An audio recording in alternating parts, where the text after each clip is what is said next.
Hello and happy Thursday. Thursday, February, is it the 23rd? I think it's the 23rd. Yeah. This video is going to be about my take on meditation. Somebody had a question about that, so I'm going to talk about that. But first I thought I'd show you the next piece that I'm working on here.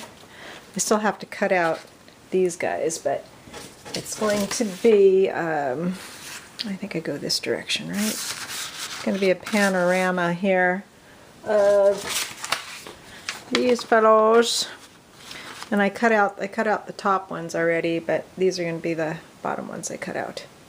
So that'll be next. And my last video, I did a slideshow of all my encaustic work. I took photos with my good camera of all the encaustic work and made a little video.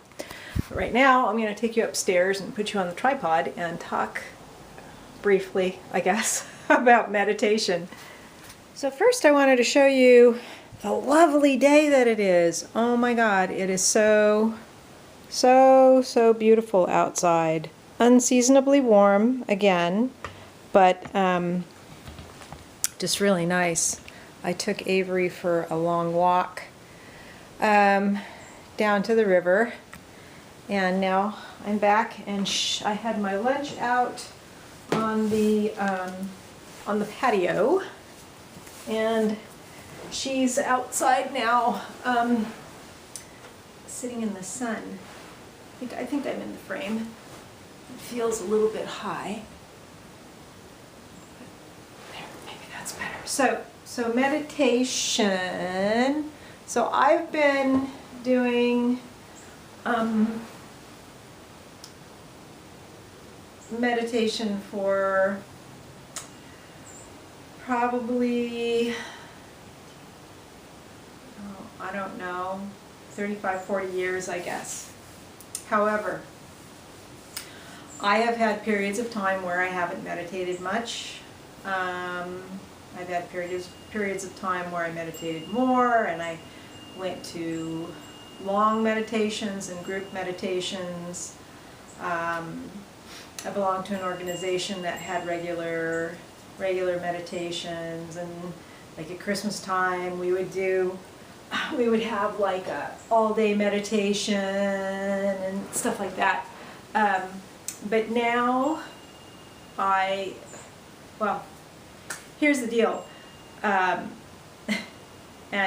it's sort of counterintuitive, but when I'm like super depressed or anxious, I find it difficult to meditate. I find it difficult to do a lot of things when I'm dealing with significant depression, because for me that manifests as a sense of nothing matters and I don't care. So that's always tricky, but I've gotten myself back into a regular routine for a while now. And if I do nothing else in the morning, I will sit for 5 or 10 minutes and do what I call a metta practice. And a metta practice is like a loving kindness blessing practice. And I will visualize each person in my life that I want to send good thoughts to or feel connected to, and I will say, may you feel safe, may you feel content, may you feel strong, may you live your life with ease. And I will go through each person and say that, and say it for myself. And I usually start with myself and I end with myself. And then after I do that, a lot of meditation, some of the basic premise of meditation is simply to watch the breath. Not to control it, not to make it longer or shorter or anything, although there are different breathing techniques, breathing exercises that I think are different than meditation. They can be part of a meditation, but for me, if you strip everything else away, meditation is simply being present in the moment, not thinking about anything else, not typically you stay still. You just are present in your body. You feel your body and you're aware of your breath, and that's it. And it is incredibly simple and incredibly challenging to do, to simply watch the breath. You feel the breath coming in, filling your lungs, you feel the breath going out, you feel the breath going in, you feel the breath going out, and just be aware. I used to have a different practice that had more structure to it. There was one technique where you watch the breath coming in and out, but you associated a word with each in and out. And then you actually would close your ears and try to listen for the Om, and then you would try to reach a breathless state. And it was, I belonged to the organization that had those practices for over 20 years until I started practicing Aikido, until I got familiar with Aikido, and then I realized that that other practice was, it wasn't really resonant for me. It was way too goal-oriented. It was all about getting someplace else, getting to a new level, and if I didn't get there, then something was not right with me, and it was like very judgy. So some people that kind of a meditation might work for, or guided meditations or whatever, but for me, what works for me is to do some loving kindness practice, and then just to watch my breath. And if thoughts come, you're aware of the thought, you see the thought, and you let it go. Is not to hang on. If I find myself hanging on to a thought, it's like, oop, okay, let that go, back to the breath. And it's just, it's an opportunity to just allow everything to settle, the mind to settle, the body to settle. And there are different things that you can incorporate into that. There's somebody that I really like her books, and she actually has a YouTube channel, and her name is Tara Brach, T-A-R-A, and then her last name is B-R-A-C-H. And she's also a psychotherapist, so she brings an interesting, and she's a Buddhist, so she brings an interesting perspective to meditation practice. And in fact, most of the Buddhist teachers that I read, many of them are psychotherapists too, interestingly enough. But she also talks about having a practice where you allow an emotion that you're dealing with.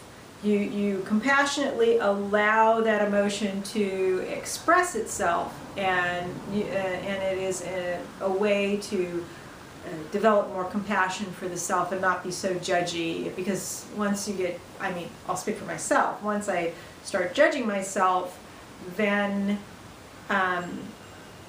it just compounds whatever I'm dealing with. So I highly recommend looking up Tara Brach, and if I think of it, I'll put her link in the down bar. But that's kind of my meditation practice.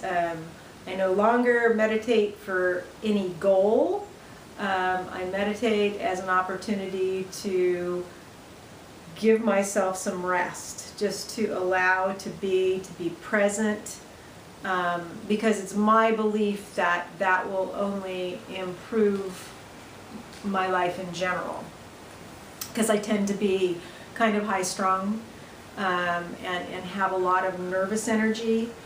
So for myself, that's a good thing to do. Now the breath practices are a little bit different. I don't necessarily consider them meditation per se, but they can be meditative. And the kind of breath practice where I do, sometimes I've done it when I'm out walking. Now I'm doing it in the morning, and I'm kind of doing it with my metta practice at the same time. Well, I'll wake up, and I'll lay there for a while, because for a while I was like going to my iPad, and that's like really not healthy for me to do. And so I will do my metta practice while I'm laying there, and do some counting breaths at the same time. And then after I get up and take my shower, I'll go and I will sit on my cushion and just do a simple following my breath. Now the counting breath, a lot of times, and I've heard you have to adjust it for your own lung capacity, but I will do 4 into the belly, 4 into the chest, and then I will hold it for 8, and then I'll let it out, and that usually is to about a 12 count. But you just need to be aware of doing it to whatever your own personal capacity is, but the point is to fill from the bottom of the belly up to the chest, because a lot of us will breathe, you know, kind of shallow up in the top of the chest. So I do that, and then there are a couple of meditation practices that I learned with my previous sensei,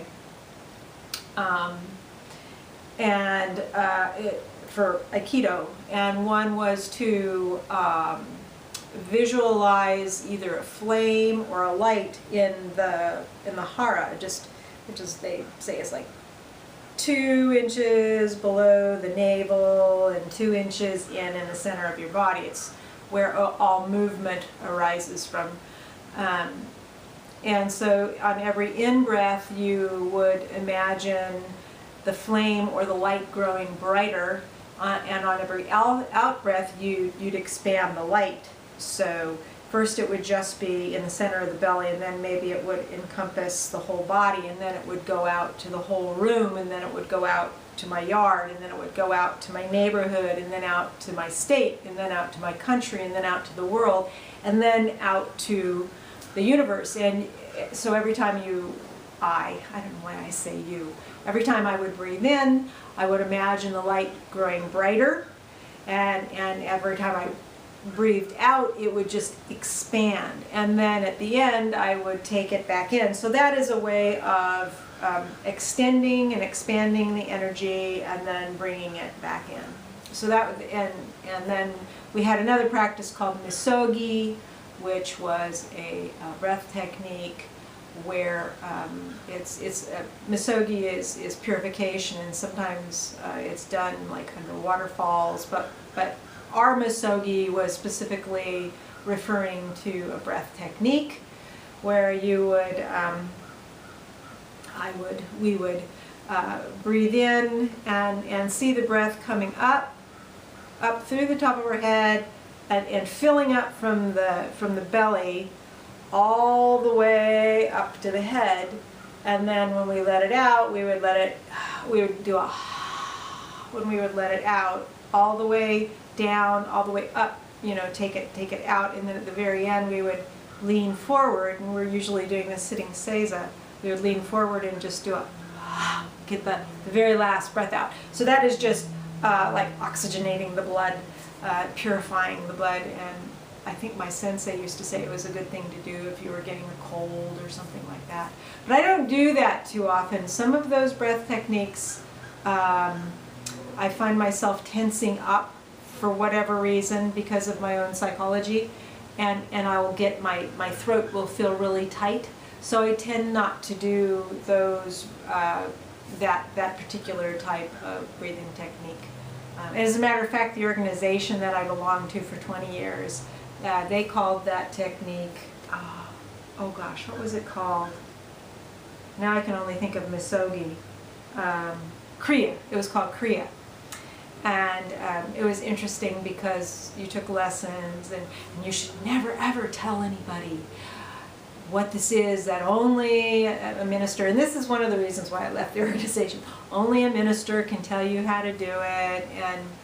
And then when I did Misogi, I thought, wait a minute, Misogi is the same thing as that. So I don't know. I found that amusing. So anyway, that's it. That's my take on meditation. It's a good thing to practice with, just to center and allow the body to calm and the mind to calm, and to be present in the moment, not in the past, not in the future, just right in the moment. And that, for me, is like a really, really difficult thing to do. So I have to practice with it a lot. So, okay, that's my take on meditation, and I hope you're all doing well on this beautiful day. Bye.